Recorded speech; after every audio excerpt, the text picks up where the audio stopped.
Okay जी। अभी हमने थोड़ा सा बच्चों पीछे देखा कि सैंपल और पॉपुलेशन को हमने देख लिया। ठीक है जी। उसके बाद आ जाएं पॉपुलेशन की ना इस पे एग्जाम्पल की तरफ। सैंपलिंग यूनिट छोड़ दें, पुर करवा दें फिलहाल, अभी आपके लेवल पे हमें नहीं इसकी जरूरत। आ जाएं ये एग्जाम्पल नंबर 1.2। ये है बेसिकली पॉपुलेशन। फाइनाइट पॉपुलेशन को भी साइड पे कर दें फिलहाल। फाइनाइट और इनफाइनाइट का थोड़ा तो कंसेप्ट ये देख लें कि जो काउंटेबल, आप फिलहाल इनको फाइनाइट इनफाइनाइट को साइड पे करें। पॉपुलेशन है क्या? कहते हैं in many cases the population under consideration is one which could be physically listed. For example, अभी फाइनाइट पॉपुलेशन की मिसाल दे रहे हैं, जिसको हम बेसिकली फाइनाइट पॉपुलेशन समझ लें, जिसको गिन सकते हैं कि कोई कितनी है। ठीक है। जैसे हम कहते हैं जी मैं उस अपनी वालदा से प्यार करता हूँ, can we count the love? नहीं, हम नहीं काउंट कर सकते। वो एक क्वालिटेटिव फैक्टर है, वो एक फीलिंग्स है। जो मुझे अच्छा लगता है, वो मुझे प्यारी लगती है, वो मेरी सबसे अच्छी बहन है, वो मेरी सबसे अच्छी वो है बेटी है, तो वो इनको हम काउंट नहीं कर सकते।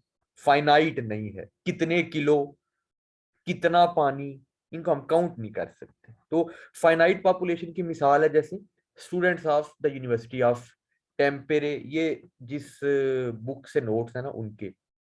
फिर student of university of Superior कर लें आप। फिर द बुक्स इन लाइब्रेरी। फिर उसके बाद the number of students in a college. ये सारी पॉपुलेशन है। ठीक है। उसके बाद इसको छोड़ दें, आगे आ जाए डिस्क्रिप्टिव एंड इन्फ्रेंशियल स्टैटिस्टिक्स पे। जैसे आपको बताया था descriptive statistics, you can see from its definition बेटा कि descriptive statistics consist of methods for organising and summarising information. Tables की शक्ल में, ग्राफ्स की शक्ल में इंफॉर्मेशन को, इंफॉर्मेशन से मुराद वो जो डेटा हमने लिया होता है उसको शो कर देना, वो क्या है जी? डिस्क्रिप्टिव। उसके बाद इन्फ्रेंशियल क्या हमने देखी थी? इन्फ्रेंशियल में वो कहता है inferential statistics consist of methods for drawing and measuring the reliability of conclusion, या drawing the conclusion about population। और वो बेस किस पे ऊपर कर रहा होता है? उस सैंपल की बेस पे नताइज अखज करके पॉपुलेशन पे लागू कर देना, वो इन्फ्रेंशियल स्टैटिस्टिक्स है। फर्क समझ आ गया? डिस्क्रिप्टिव स्टैटिस्टिक्स में सैंपल से जो चीजें हमने देखी उनको बयान कर दिया पॉपुलेशन के बारे में।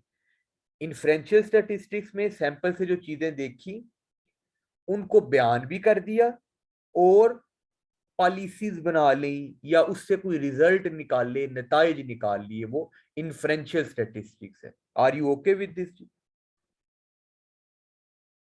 ठीक है, समझ आ रही बेटा? Yes sir. आगे ये डिस्क्रिप्टिव स्टैटिस्टिक्स, ये देखिए कह रहा है includes construction of graphs, charts, tables वगैरह and calculation of various descriptive measure such as, जैसे एवरेज है, mean, median, mode, measure of variation and percentile, quartile, percentile, decile, ये आगे आएंगी चीजें। Measure of dispersion, measure of variance क्या है, ये चीजें भी हम आगे देखेंगे। जबकि इन्फ्रेंशियल स्टैटिस्टिक्स क्या है? Includes methods like point estimation, interval estimation and hypothesis testing which are all based on probability theory. फिलहाल प्रोबेबिलिटी थ्योरी को आप छोड़ें, थोड़ा सा ये आगे के हैं। इन्फ्रेंशियल स्टैटिस्टिक्स क्या है? एस्टिमेट करना, अंदाजा लगाना। जैसे ऊपर ही हमने टेक्निक्स पढ़ी ना, चार्ट्स, ग्राफ, चार्ट्स, टेबल्स, यहाँ पे जो टेक्निक्स होती हैं वो point estimation, interval estimation, hypothesis testing, ये कुछ टेक्निक्स हैं जिनकी बेस के ऊपर हम अंदाजा लगाते हैं पॉपुलेशन के बारे में या कंक्लूजन ड्रा करते हैं। ठीक है। अभी ये क्या होता है? Point estimation, interval estimation, hypothesis testing, इनको हमने नहीं फिलहाल पढ़ना। अभी हम सिर्फ इंट्रो ले रहे हैं अपने चैप्टर नंबर 1 का। For example descriptive and differential statistics. बेटे सब लोग इधर ही हैं, ये आखिरी एग्जाम्पल, इसके बाद मैं खत्म करने लगूँ। सब लोग इधर ही हैं जी? Yes sir. Yes sir. Yes sir. Yes ठीक। सर। अच्छा, ये क्लास हमारी कितने बजे एंड होती है? सर 3:05 पे होती है। Okay okay, this would be the last example, इसके बाद मैं इसको वाइंड अप कर। बेसिकली आपको इसलिए स्टार्ट से करवाया कि आपका वो रिवीजन पहले हो जाए, एक दफा माइंड सेट हो जाए, हमने डायरेक्ट वो ऑनलाइन पे आ गए ना अचानक से, बस इसके बाद खत्म कर रहा हूँ। इंपॉर्टेंट एग्जांपल है, इसको अच्छे से समझिएगा। अच्छा, कहता है डिस्क्रिप्टिव एंड इन्फ्रेंशियल स्टैटिस्टिक्स की एक मिसाल दे रहा है। Consider event of tossing dice. Dice समझते हैं, वो जो लूडो का दाना होता है उसको डाइस कहते हैं, ठीक है। वो जो अपना, जी बेटे आपको पता है ना, जो है yes Hafsa, sir. Hafsa dice का पता है आपको? Yes sir. हम्म। अच्छा, लूडो दो तो एक, वो एक तो होती है ना वो चार खानों, एक उसको उल्टी साइड पे करें तो सांप वाली भी होती है, उसका भी पता है? यस यस हाँ अच्छा। सर, 3-4 होती हैं। हाँ हाँ हाँ, तीन चार किस्म की। तो वो अक्सर जो है ना, वो हफ्सा जैसी बेचारी जो है ना, सीधी सादी सी लड़कियां, वो 97 98 पे आके उनको डांग लग जाता है, वो फिर वो 6 पे चली जाती है। तो वो जो दाना होता है उसको डाइस कहते हैं। याद समझ आ गई, सबको पता लग गया लूडो और दाना डाइस किसे कहते हैं? Yes sir. Yes sir. अच्छा, तो कहता है कंसीडर, उसकी 6 साइडें हमें पता है उस डाइस की होती है। कहता है consider event of tasking a dice, उसको टास्क कर रहे हैं। अच्छा, the dice is rolled 100 times, यानी 60 दफा हमने उसको फेंकना है, एंड द रिजल्ट और फॉर्मिंग द सैंपल डाटा। अच्छा, और जो जो रिजल्ट आएंगे वो हमारा सैंपल बनता जाएगा, लेट्स सपोज, ठीक है। Descriptive statistics is used to grouping the sample data to the following table. अब डिस्क्रिप्टिव स्टैटिस्टिक्स क्या है कि जो डाटा हम उधर से डाइस फेंक के ले रहे हैं ना जी, वो उसको टेबल या ग्राफ में दिखा देना, स्टैटिस्टिक्स में टेबल्स की शक्ल में दिखाना डिस्क्रिप्टिव स्टैटिस्टिक्स का काम है। जैसे पहले पे हमने कहते हैं कि जो फर्स्ट वन है ना जी, ये जो हमने रोल किया, तो पहला frequencies in the sample data, जो एक आया ना, जो जिसको हम वन कहते हैं, काना भी कहते हैं समटाइम पंजाबी में, यूनिट वन आया, वो 10 दफा वन आया। हमने कितनी दफा टास्क रोल करना था जी? 100 दफा। तो बीच में 100 दफा जब किया, तो 10 दफा जो एक नंबर आया, 20 दफा लेट सपोज 2 नंबर आया, 18 दफा नंबर 3 आया, 16 दफा नंबर 4 आया, 11 दफा नंबर 5 आया, और 6 सबसे ज्यादा दफा आया, 25 दफा, ठीक है। तो अगर आप इन सब को काउंट करेंगे, ये 100 ही बनेंगे, क्योंकि हमने 100 दफा दाना फेंका हुआ है ना बेटा। तो ये 100 है, तो 100 में से एक कितनी दफा आया? 10 दफा। हफ्सा 6 कितनी दफा आया जी? 25 दफा सर, 25 टाइम्स। हाँ, दैट्स गुड, ठीक है जी। तो इस टेबल में बयान करने का नाम डिस्क्रिप्टिव स्टैटिस्टिक्स है। देखिए, हमें पता लग गया। अब यहां से हम जो भी नतीजा लगा अखज करेंगे वो इन्फ्रेंशियल स्टैटिस्टिक्स है। जैसे मैं कहता हूं कि इनमें से फर्ज करें जो 6 लिया है वो 25 दफा आया है, तो मैं ये अंदाजा लगा लूं, मैं कहूं यार जब भी 100 दफा डाइस रोल करेंगे ना, तो सबसे ज्यादा दफा 6 आएगा। ये मेरा एक अंदाजा है, ये सही भी हो सकता है, गलत भी हो सकता है। तो इस अंदाजे लगाने को हम इन्फ्रेंशियल स्टैटिस्टिक्स कह देते हैं, ठीक है जी। ये लास्ट पैसेज फिर खत्म कर रहा हूं, पैरामीटर एंड स्टैटिस्टिक्स से पहले। कहता है descriptive and inferential statistics are interrelated, हमेशा ही इंटर रिलेटेड है। क्यों? डिस्क्रिप्टिव स्टैटिस्टिक्स का पहले वाला पोर्शन ही तो इन्फ्रेंशियल होता है। ओ सॉरी, इन्फ्रेंशियल स्टैटिस्टिक्स का पहला पोर्शन होता है डिस्क्राइब करना, उसके बाद अंदाजा लगाना, वो इन्फ्रेंशियल है। तो ये इंटर रिलेटेड होते हैं हमेशा आपस में, ये नहीं कि वो इनका कोई कनेक्शन ही नहीं है दोनों ब्रांचेस का। It is almost always necessary to use methods of descriptive statistics to organize and summarize the information obtained from the sample before methods of inferential statistics. कहता है कि इन्फ्रेंशियल स्टैटिस्टिक्स के मेथड लगाने से पहले, जैसे हमने ऊपर पॉइंट एस्टिमेशन देखा, हाइपोथेसिस टेस्टिंग देखे, तो नहीं सिर्फ नाम इनके पढ़े, ये वाले इन्फ्रेंशियल स्टैटिस्टिक्स के जो मेथड्स हैं, इनसे पहले हमने कोई ना कोई चार्ट, कोई ना कोई टेबल बना लेना होता है डिस्क्रिप्टिव स्टैटिस्टिक्स की मदद से, ठीक है जी।